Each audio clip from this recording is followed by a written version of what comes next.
बाद में लिया उनका नाम।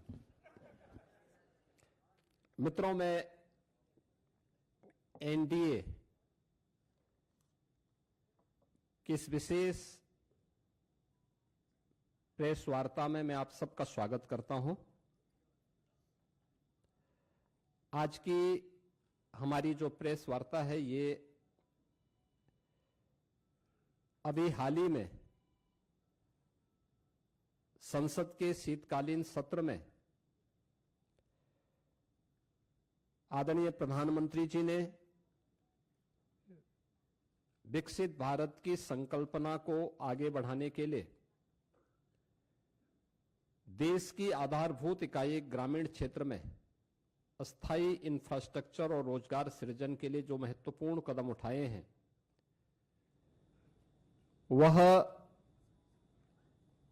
एक नए अधिनियम के रूप में, जिसमें विकसित भारत गारंटी फॉर रोजगार एवं आजीविका मिशन ग्रामीण एक्ट 2025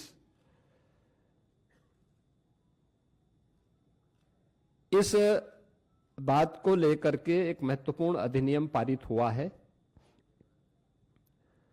जो भारत के ग्रामीण विकास की दिशा से एक मील का पत्थर साबित होने जा रहा है। मित्रों, ये प्रेस वार्ता करने की आवश्यकता इसलिए पड़ी है क्योंकि जिन लोगों ने देश के अंदर लंबे समय तक देश के संसाधनों पर डकैती डाली, देश के एक गरीब को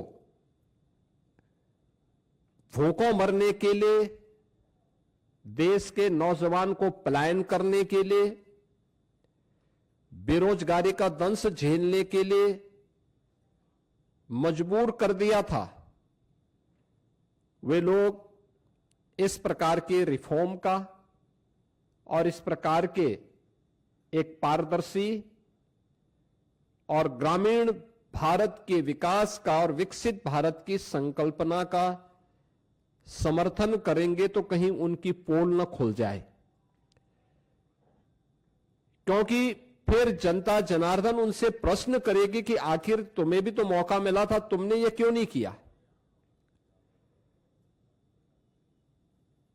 कांग्रेस और उनका इंडी गठबंधन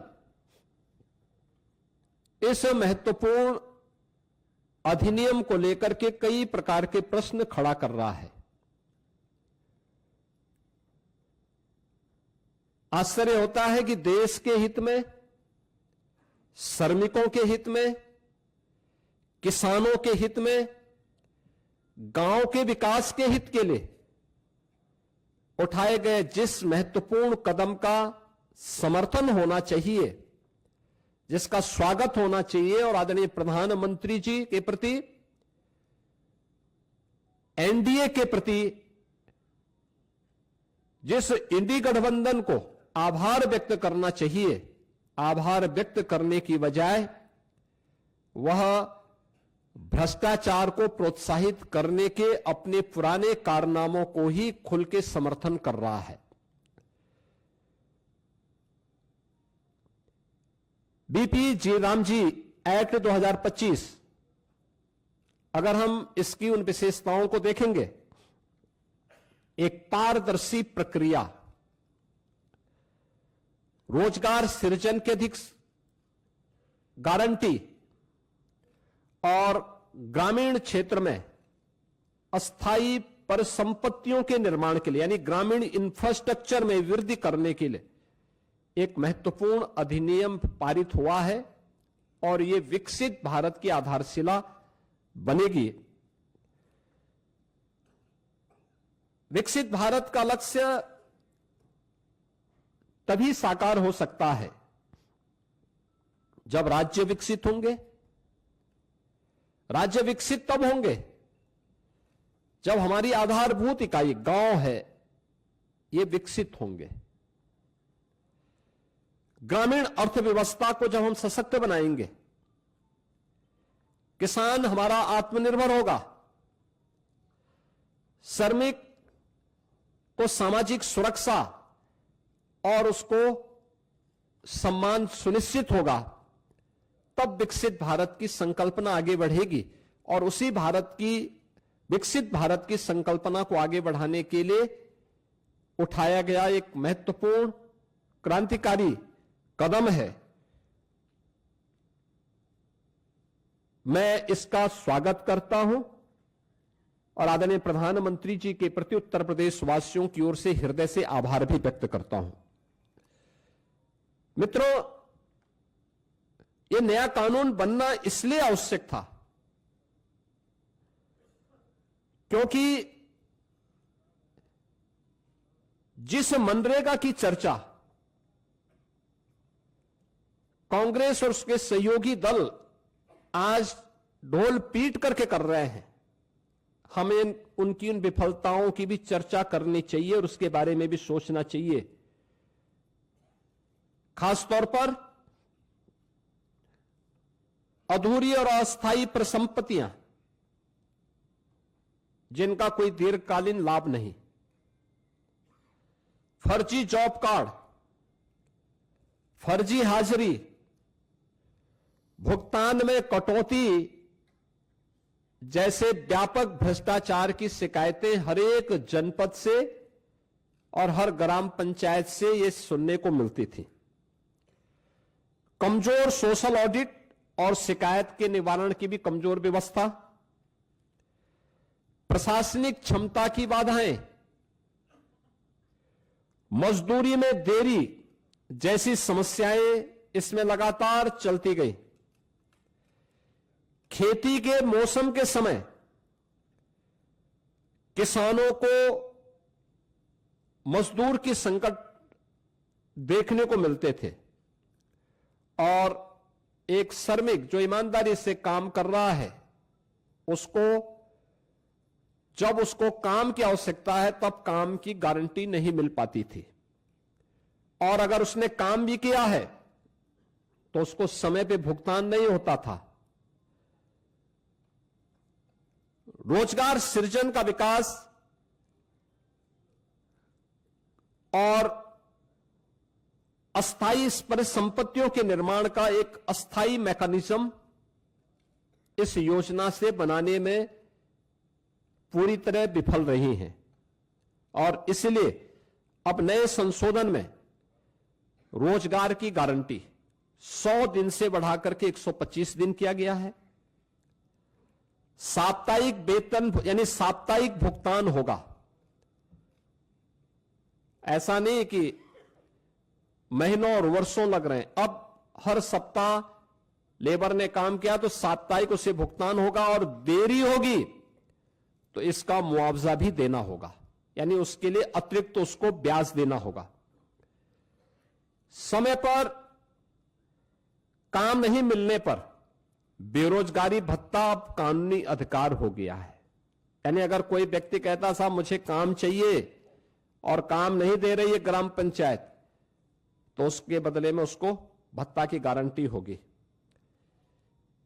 खेती के मौसम में किसानों को मजदूरों की कमी न हो, इसके लिए राज्यों को बुआई और कटाई के समय 60 दिन तक कार्य का विराम देने का अधिकार भी राज्यों को दिया गया है। राज्य तय करेंगे कि कब खेतीबाड़ी का समय है, उस समय मनरेगा के कार्य स्थगित रहेंगे, खेतीबाड़ी के कार्य के लिए लोग पर्याप्त संख्या में लोग मिल पाएंगे, और 125 दिन की गारंटी वर्ष भर में जो भी कार्य करने के इच्छुक हैं उन श्रमिकों को प्राप्त होगा। किसान और मजदूर दोनों के हित इसके माध्यम से सुरक्षित रखने की गारंटी दी गई है। खोदने और भरने वाली कामों पर विराम होने से स्वाभाविक रूप से जिनके हित प्रभावित हो रहे हैं वो चिल्ला रहे हैं, क्योंकि गड्ढा खोदते थे फिर उसको पाटते थे। ये प्रक्रिया अब उनके हित प्रभावित हो रहे हैं तो स्वाभाविक रूप से उनका चिल्लाहट होना स्वाभाविक रहे। अब इसमें 4 श्रेणियां दी गई हैं जिसका निर्धारण ग्राम पंचायत स्वयं तय करेगी। एक, मनरेगा का उपयोग जो पहले होता था वह कोई अस्थायी परिसंपत्ति आप नहीं बना सकते थे, लेकिन अब विकसित भारत जी राम जी के माध्यम से हम अस्थायी संपत्ति का निर्माण कर सकते हैं। और उसके लिए 4 प्रकार के प्रायोरिटीज तय की गई, प्राथमिकताएं जो तय की गई, श्रेणियां। एक, जल संरक्षण के लिए आप देख रहे होंगे ग्रामीण क्षेत्र में या शहरी क्षेत्र में, अक्सर आप देखते हैं ग्रामीण क्षेत्र में बहुत सारे ब्लॉक को हमें वहां पर डार्क जोन के रूप में घोषित करना होता है। पानी की मात्रा बहुत नीचे जा चुकी होती है, कोई वहां पे अस्थायी व्यवस्था नहीं बन पाती है। आप इस योजना के माध्यम से जो मनरेगा में व्यवस्था नहीं थी, विकसित भारत जी राम जी के माध्यम से गारंटी दी गई है कि वह इसके माध्यम से जल संरक्षण की अस्थायी व्यवस्था क्रिएट कर सकते हैं, यानी रेन वाटर हार्वेस्टिंग की व्यवस्था, चेक डैम की व्यवस्था और उससे जुड़ी हुई अन्य सुविधाओं को वहां पे गांव में वो क्रिएट कर सकता है।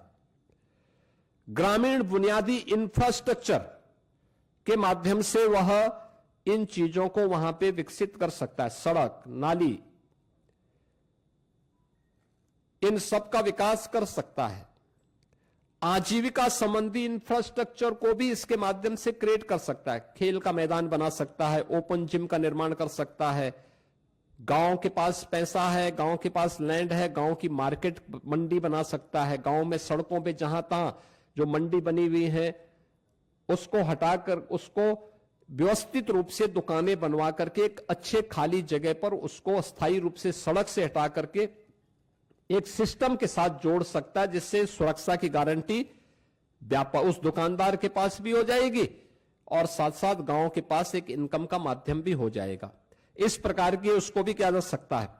और प्रतिकूल मौसम घटनाओं से निपटने और आपदा तैयारी हेतु भी विशेष कार्य किए जा सकते हैं, यानी बाढ़ प्रबंधन के लिए गांव से जुड़े हुए छोटे छोटे कार्य हैं, उसके लिए शासन पे उनको निर्भर रहना पड़ता है। अब इसके लिए निर्भरता की आवश्यकता नहीं, ये सारी चीजें वहां पर उपलब्ध। आप इस विकसित भारत जी राम जी की इस स्कीम के माध्यम से इस अधिनियम आपको एक गारंटी दे रहा है। टेक्नोलॉजी को कानूनी अधिकार के रूप में अब शामिल इसके माध्यम से किया गया है। बायोमेट्रिक उपस्थिति, geo tagging, satellite imaginary, real time mobile app monitoring और EI से निगरानी और सीधे डिजिटल भुगतान, यानी अब हाजिरी भरने की औपचारिकताएं नहीं होंगी। अब जो भी होगा बायोमेट्रिक उपस्थिति के माध्यम से होगी, जियो टैगिंग के माध्यम से होगी, सैटेलाइट इमेजनरी के माध्यम से अस्थायी परिसंपत्ति का निर्माण हुआ है कि नहीं हुआ है, real time mobile app monitoring भी होगी, EI टूल का भी इस्तेमाल वहां पे हो सकता है और सीधे डिजिटल भुगतान DBT के माध्यम से हम श्रमिक के खाते में सीधे पैसा भेजेंगे, ये इसके माध्यम से होगा। फर्जी नामों पर पैसा उठाने का खेल अब हमेशा के लिए बंद। आपने देखा होगा इससे पहले समाजवादी पार्टी के समय में सोनभद्र में मनरेगा का भयंकर घोटाला हुआ था, CBI की इंक्वायरी उस समय उसकी चल रही है। यह भी उनके समय में लगातार होता रहा है। 6 माह में अनिवार्य सोशल ऑडिट, डिजिटल और समयबद्ध बहुस्तरीय शिकायत निवारण, जिला लोकपाल की व्यवस्था और केक के मानकों के अनुरूप ऑडिट की व्यवस्था भी इसके माध्यम से रहेगी। दूसरा,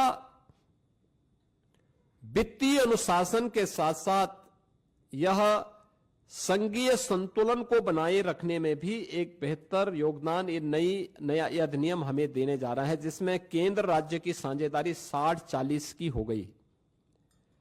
स्पष्ट वार्षिक बजट, लेकिन काम मांग आधारित ही रहेगा, यानी काम जो मांगेगा गांव में मांगेगा उसके अनुरूप ही वहां पे उसको कार्य भी दिया जाएगा। राज्यों को अधिक वित्तीय भागीदारी से में स्वामित्व, निगरानी और उसकी गुणवत्ता सुधार, ये राज्यों को इसका पूरा वो दिया गया है कि राज्य इसके लिए करेंगे। और मेरा मानना है कि कुल आवंटन में वृद्धि करके राज्यों को इस मनरेगा की तुलना में अगर इस नई स्कीम के माध्यम से आप देखेंगे तो विकसित भारत जी राम जी के माध्यम से 17,000 करोड़ रुपए अधिक धनराशि इसके माध्यम से प्राप्त हो सकती है। इसमें राज्यों को, यानी इससे पहले होता क्या था मनरेगा में, जिन राज्यों में श्रमिक कम है, जिन राज्यों में गरीबी कम है, उन राज्यों में पैसा ज्यादा जाता था क्योंकि फर्जी भुगतान होता था। लेकिन अब जिन राज्यों में लेबर क्लास ज्यादा है, जिन राज्यों में उन लोगों को, श्रमिकों को रोजगार की गारंटी मिलनी चाहिए, उन राज्यों को इसके माध्यम से ज्यादा कार्य मिलेगा, श्रमिकों का अधिकार बढ़ेगा, भुगतान उनका सुरक्षित होगा, किसान को समय पर भी श्रम उपलब्ध होने लगेगा। अब रोजगार केवल राहत का माध्यम नहीं, अभी तो यह विकास और आत्मनिर्भरता का भी आधार बनेगा। यानी आपने देखा होगा, इससे पहले मनरेगा में क्या करते थे, सब रोजगार सृजन करना, एक बार गड्ढा खोदो फिर उसको पाट डालो। अब ये नहीं, अब कोई भी रोजगार होगा तो अस्थायी संपत्ति के निर्माण को लेकर के होगा, अस्थायी संपत्ति उसके माध्यम से बननी है। और विकसित भारत 2047 के विजन के अनुरूप ग्रामीण भारत अब राष्ट्र निर्माण पर और अधिक सक्रिय भूमिका का निर्वहन इसके माध्यम से कर पाएगा। मित्रों, विकसित भारत जी राम जी की इस अधिनियम को पारित करने के लिए मैं आदरणीय प्रधानमंत्री जी का, केंद्रीय ग्रामीण विकास मंत्री माननीय शिवराज सिंह चौहान जी का, पूरे केंद्रीय कैबिनेट का हृदय से मैं आभार व्यक्त करता हूं। और मैं इसलिए भी धन्यवाद देना चाहूंगा कि उत्तर प्रदेश जैसे राज्य को इससे काफी लाभ होगा और उत्तर प्रदेश सरकार इस कानून को पूर्ण संवेदनशीलता के साथ, पारदर्शी तरीके और प्रभावशीलता के साथ उत्तर प्रदेश में हम लागू करके रोजगार की एक नई गारंटी के साथ प्रदेश के अंदर हम लागू करेंगे। हमारा स्पष्ट लक्ष्य है, हर पात्र को समय पर काम, हर गांव में टिकाऊ परिसंपत्तियां और हर श्रमिक के जीवन में सम्मान, सुरक्षा और खुशहाली हर हाल में प्राप्त होनी चाहिए। और आदरणीय प्रधानमंत्री जी के इस विजन के अनुरूप हम उत्तर प्रदेश के अंदर इसे प्रभावी ढंग से लागू करेंगे। और मैं फिर इस बात को कह सकता हूं कि विकसित भारत जिनकी संकल्पना में नहीं है, श्रमिकों का हित और किसानों का हित जिनके एजेंडे में कभी नहीं रहा है, ग्रामीण भारत का विकास हो और हर नागरिक को सम्मानजनक जीवन जीने का अधिकार मिले, ये जिनके एजेंडे में कभी नहीं रहा है, वे लोग तमाम प्रकार की भ्रम की स्थिति पैदा करना चाहते हैं और वही लोग इसका दुष्प्रचार भी कर रहे हैं। विकसित भारत जी राम जी का यह अधिनियम भारत के श्रमिकों के लिए, भारत के किसानों के लिए, भारत के ग्रामीण भारत के विकास के लिए एक मील का पत्थर साबित होगा। और उत्तर प्रदेश सरकार इस अधिनियम का समर्थन करती है और इसको पूरी प्रभावी तरीके से लागू करने के लिए अपनी प्रतिबद्धता को दोहराती है। धन्यवाद जी।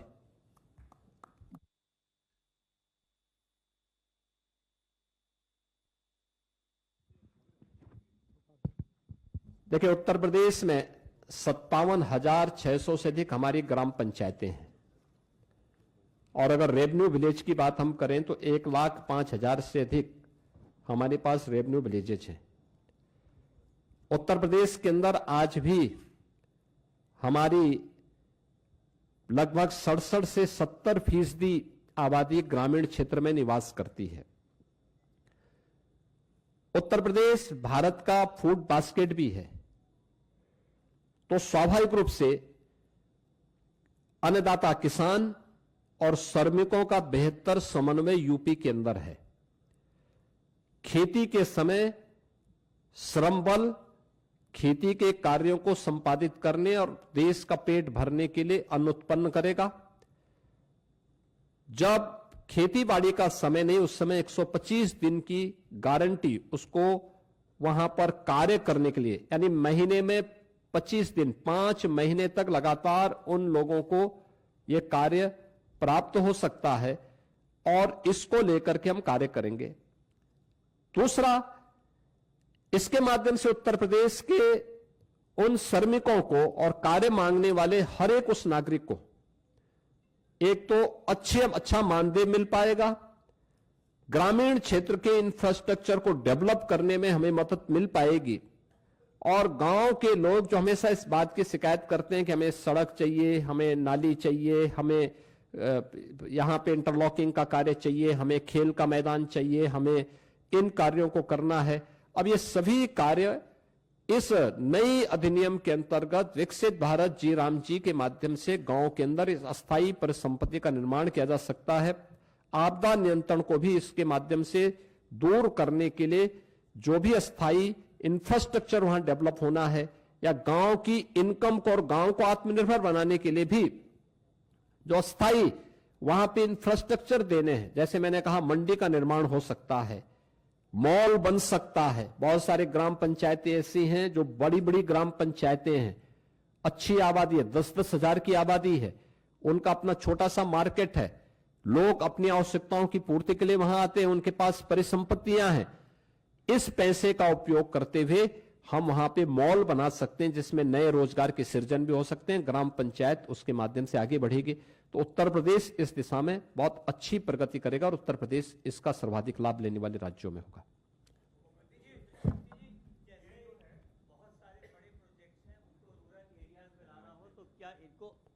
मुख्यमंत्री जी, अगर बड़े प्रोजेक्ट्स हैं उनको रूरल एरियाज में एम्बिशियस ग्रोथ प्लान है उसमें लेके आना हो तो क्या इसको जी राम जी को आउटसोर्स करेंगे? देखिए, मैं कहा ग्रामीण अर्थव्यवस्था को आगे बढ़ाने के लिए, ग्रामीण इंफ्रास्ट्रक्चर को विकसित करने के लिए, ग्रामीण इंफ्रास्ट्रक्चर और आजीविका को विकसित करने के लिए विकसित भारत जी राम जी का बेहतर उपयोग हो सकता है और इसका हम उपयोग करेंगे। मुख्यमंत्री जी एक सवाल मेरा है। अरे हो गया।